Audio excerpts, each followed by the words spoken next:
नमस्कार। आज हम सब गणतंत्र दिवस मना रहे हैं, लेकिन ये आज़ादी हमें उपहार में नहीं मिली है। इसके लिए हमें 1857 से लेके 1947 तक एक लंबी यात्रा करनी पड़ी है, आज़ादी की यात्रा। इस यात्रा में ना जाने कितने ही लोगों की जान की कुर्बानी दी है। 1919 जलियांवाला बाग।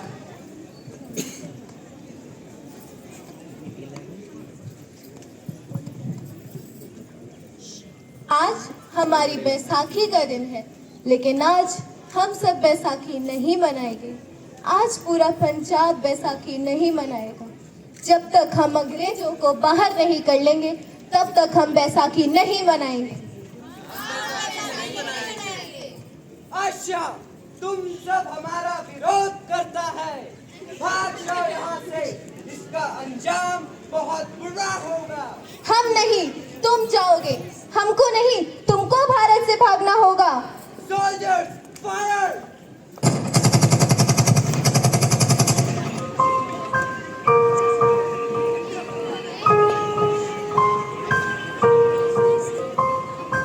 ये जमीन हमारी, ये धरती हमारी, ये खेत हमारे। अभी थोड़ी देर पहले ये फसलें लहरा रही थी। इन अंग्रेजों ने ये फसलें बर्बाद कर दी। इन अंग्रेजों ने इन फसलों को काट दिया। हम इनके अत्याचार से नहीं डरेंगे। हम इसका बदला लेकर रहेंगे। हम आजादी लेकर रहेंगे।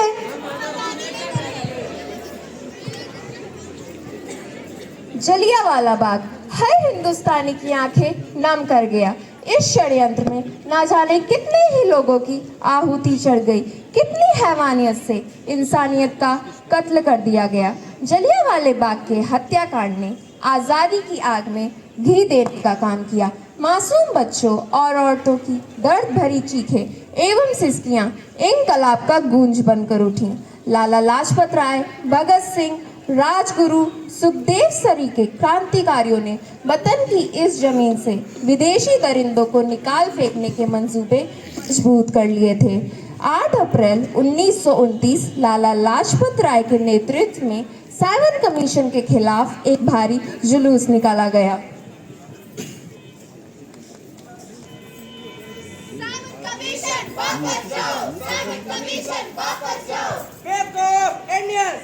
तुमको हमारी बात समझ नहीं आता। Stop all this nonsense. Simon Commission, go back. Simon Commission, go back. I said stop this. लाला जी आप आगे बढ़ो, हम आपके साथ हैं। लाला जी संघर्ष करो, हम आपके साथ हैं। सिपाही लाठी चार्ज।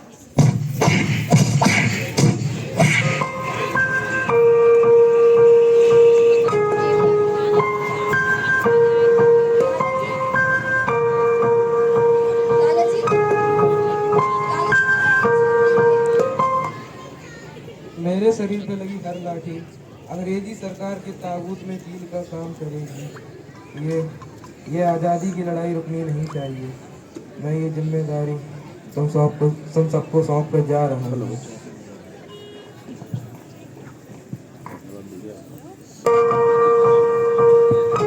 लाला लाजपत राय की दर्दनाक मौत के बाद भगत सिंह, राजगुरु, सुखदेव सरीखे वतन के इन मतवालों के खून में ऐसा उबाल आया जिसका सामना करना अंग्रेजी सरकार के लिए मुश्किल हो गया। अंग्रेजों को करारा जवाब देने के लिए स्कॉट और सैंडर्स को मारने की रूपरेखा रची गई।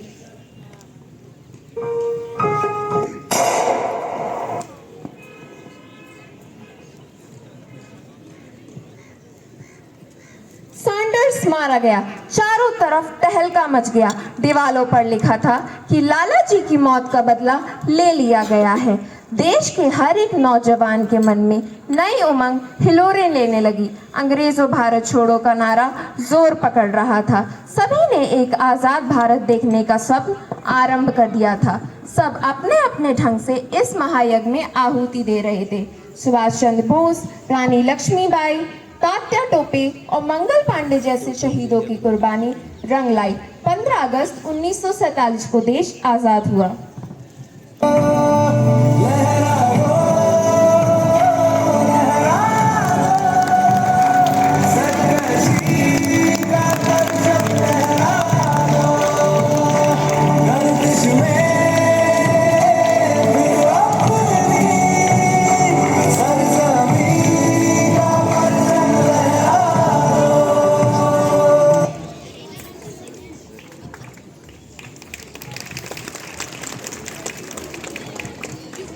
आज़ादी मिली, लेकिन हमारा अपना कोई संविधान न था। तब डॉक्टर भीमराव अंबेडकर के नेतृत्व में हमारा संविधान बनकर तैयार हुआ। तो आइए जानते हैं डॉक्टर भीमराव अंबेडकर ने क्या कहा। 26 जनवरी 1950 को हम विरोधाभासों के जीवन में प्रवेश करने जा रहे हैं।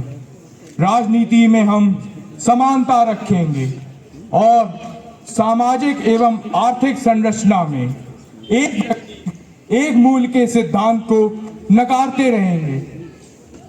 विश्व में वास्तविक अर्थों में भारतीयों का कोई राष्ट्र है ही नहीं।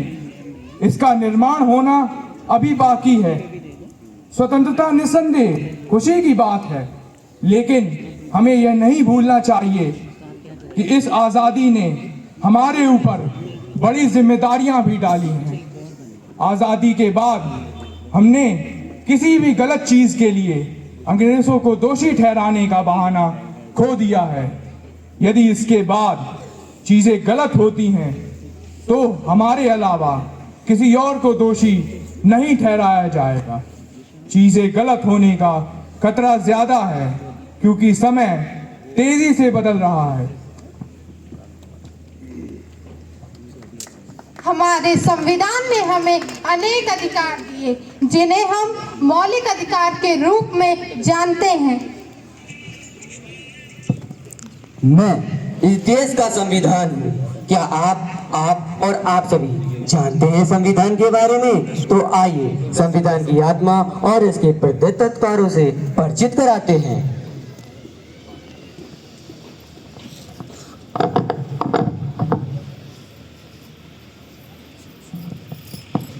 We, the people of India, having solemnly resolved to constitute India into sovereign, secular, socialist, democratic republic, and to secure its all citizens justice, social, economic, and political, liberty of thought, belief, worship, and faith, equality of status and of opportunity, and to promote all among them fraternity, assuring the dignity of individual and unity and integrity of the nation.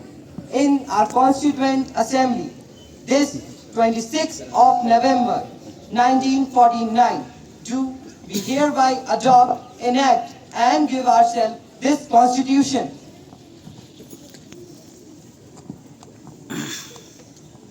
तो आपने अपने अधिकारों को तो जान लिया, लेकिन हमारे देश में व्याप्त अनेक प्रकार की संस्कृतियों और परंपराओं को हमने सदियों से संजोए रखा है और यही हमारे देश की विरासत है। तो आइए जानते हैं इनके बारे में।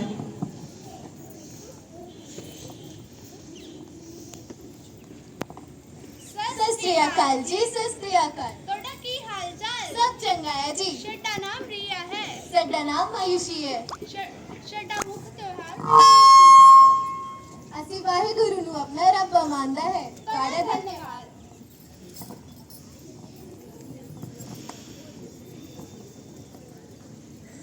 अमी बंगाली अमरा माँ काली ओ माँ दुर्गा पूजो करी शबश पली तो उत्सवों की संस्कृति हलो नव दुर्गा।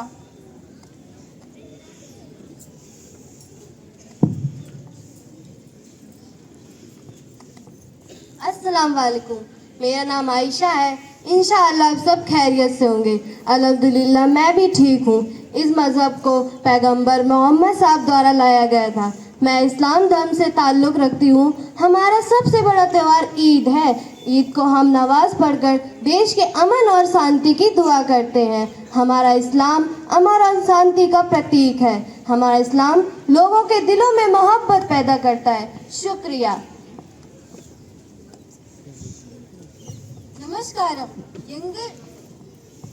നമസ്കാരം എൻ്റെ പേര് ദീക്ഷ രാജ്പൂത്. ഞങ്ങൾ ദക്ഷിണേന്ത്യക്കാരാണ്.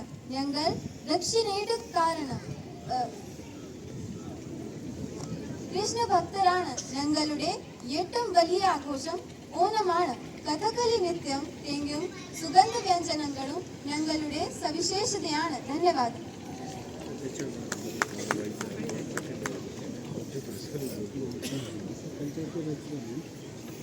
खम्मा गणी राम राम से। मैं हूँ राजस्थान की नटखट छोरी, मारो नाम इप्सिता से।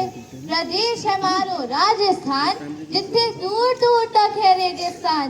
दाल बाटी चूरमा मने खूब भावे से, हमारे खेता में सरसों लहरावे से। सादगी से भरो मारो भेष, आओ पधारो मारे देश। गणी खम्मा। नमस्कार, हम कश्मीरी हैं। हम खीर भवानी को अपनी देवी मानती हैं। हमारा सबसे ज्यादा मनाए जाने वाला त्योहार तुलिप उत्सव है। धन्यवाद। तो आपने देखी कितनी विविधतापूर्ण है हमारी संस्कृति। आजादी के इन 76 वर्षों में हमारे देश ने अनेक मोड़ देखे। हमारे लोकतंत्र को धूमिल करने वाला इमरजेंसी का दौर भी देखा, लेकिन फिर भी हमारा देश उठ खड़ा हुआ और आज हम अपने सांस्कृतिक वैभव का प्रसार पूरी दुनिया में कर रहे हैं। करोड़ों देशवासियों के राम मंदिर का